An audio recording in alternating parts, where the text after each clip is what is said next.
내가 요즘 걔 때문에 산다.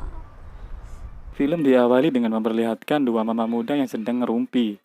Kedua mama muda ini memiliki banyak kesamaan, di mana mereka berdua ini mempunyai satu anak dan telah ditinggal oleh suaminya. Soyun mempunyai seorang anak gadis dan Donghae mempunyai seorang anak laki-laki remaja.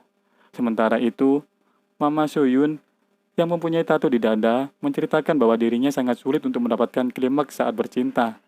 Donghae pun menanggapi bahwa Soyun harus mencoba bercinta dengan berondong seperti dirinya. Soyun pun terdiam, dan tak lama kemudian dia berpamitan pulang. 아, 그렇지. 아, 맞다. 나 먼저 갈게.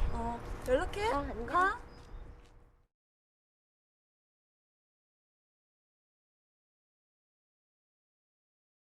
Ketika di rumah, Mama Soyun melihat anak perempuannya Hyungju pulang bersama dengan anak laki-laki Donghae yang bernama Jinwoo. Mereka berdua sudah seperti layaknya keluarga. Setelah meletakkan koper Hyunju, Jinwoo pun berpamitan untuk pulang. Dan Mama Soyun pun berterima kasih kepada Jinwoo. 주고 고마워서 어째요? 아니에요 뭐. 집 근처 산다니까 나중에 또 놀러 와요. 네. 현정아!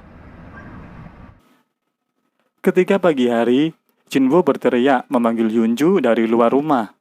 Mama Soyun yang mendengar itu mencoba untuk keluar dan meminta Jinwoo untuk menunggu sebentar sementara dia mencoba untuk membangunkan Hyunju.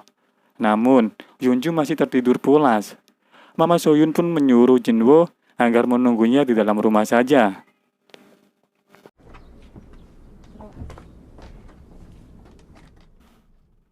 Di dalam rumah, Tante Soyun menanyakan apakah Jinwoo suka pada anaknya.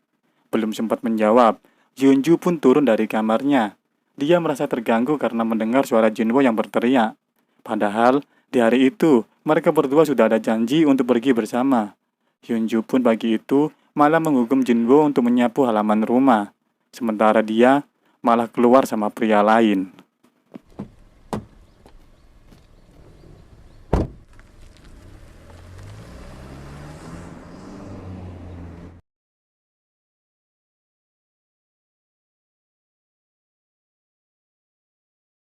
Di malam hari, Hyunju diusir keluar dari mobil oleh pria yang telah menjemputnya di pagi tadi.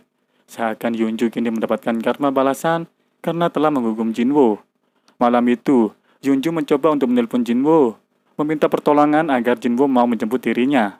Tak lama kemudian, Jinwoo pun datang dan mengantarkan Hyunju untuk pulang.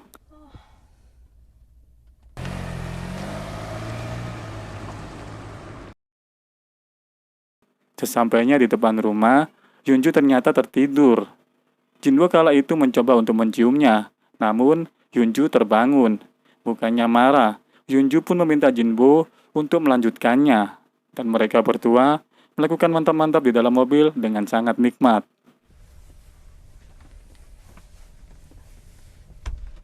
야, 뭘 그런 걸 물어봐. 미쳤어?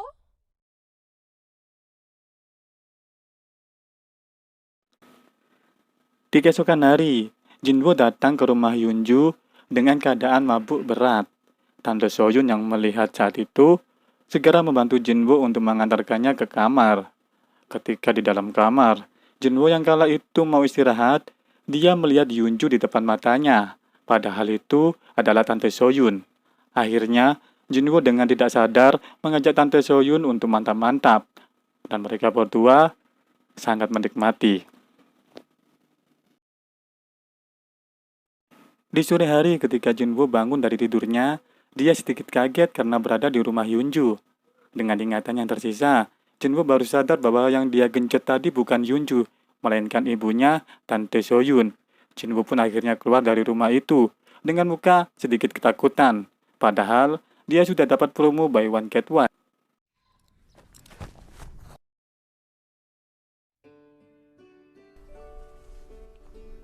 Sementara itu, di lain tempat, Tante Soyun dan Tante Donghae sedang melakukan perawatan wajah. Kemudian, Tante Soyun menceritakan bahwa dia sudah mantap-mantap dengan berondong. Karena penasaran, Donghae meminta Soyun untuk menceritakan lebih.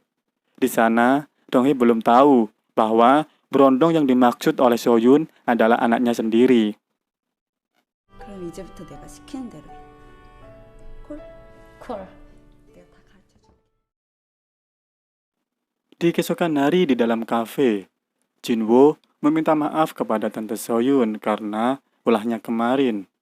Jinwoo mengatakan bahwa dia dalam kondisi mabuk berat dan mengira Tante Soyun itu adalah Hyunju. Karena pembahasan ini sangat intim, Tante Soyun mengajak Jinwoo untuk membahas di tempat lain saja. 너 드라이브 하는 거 좋아해? 바람 쐬러 같이 안 갈래? 네?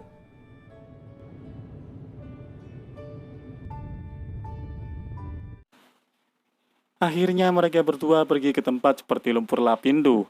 Di sana, Tante Soyun mengatakan bahwa Jinwoo tak perlu meminta maaf karena kini Tante Soyun memiliki perasaan kepada Jinwoo. Ketika mereka mau pergi pulang, di dalam mobil Tante Soyun mengajak Jinwoo untuk mantap-mantap lagi dan mereka berdua melakukan itu dengan sangat nikmat. 너 명심해. 내 애인이 되든지 아니면 강간범이 되든지.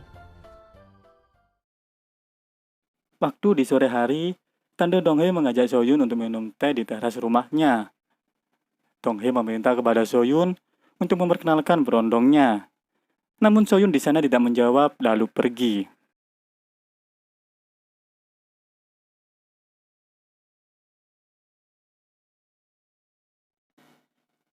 Saat malam hari ketika Jinwoo lagi mantap-mantap dengan Tante Soyun, dia ditelepon oleh ibunya dan disuruh untuk cepat pulang. Ketika Jinwoo pergi ke kamar mandi untuk membersihkan diri, Tante Soyun lalu mengambil HP Jinwoo dan berbicara kepada Donghye bahwa Jinwoo sekarang sedang berada di rumahnya. Merasa ada yang tidak beres, Tante Donghye lalu pergi ke rumah Tante Soyun. Di sana, sudah ada anaknya Jinwoo. Donghye pun terlibat pertengkaran dengan Soyun karena anaknya sudah diperalat menjadi mesin pemuas nafsunya Soyun.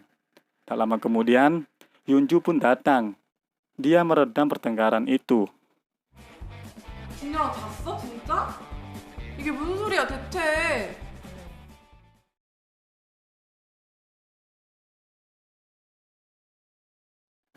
Di keesokan pagi, Tante Soyun pun menjalankan rutinitasnya sebagai ibu rumah tangga seperti biasanya. Ketika sedang makan, Tante Soyun merasakan mual di perutnya.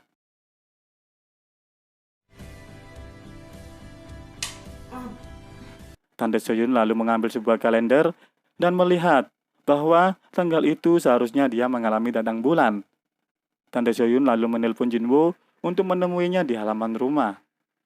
Film pun diakhiri dengan Tante Soyun yang memperlihatkan hasil positifnya di tes spek. Jinwoo pun merasa tidak percaya 난 낳고 싶어. dan film pun tamat. Terima kasih buat kalian semua yang telah stay di channel Index Film. Jangan lupa untuk menekan tombol subscribe, like, comment, and share. Saya Mas Re pamit undur diri. Sampai jumpa di lain kesempatan. Terima kasih, see you.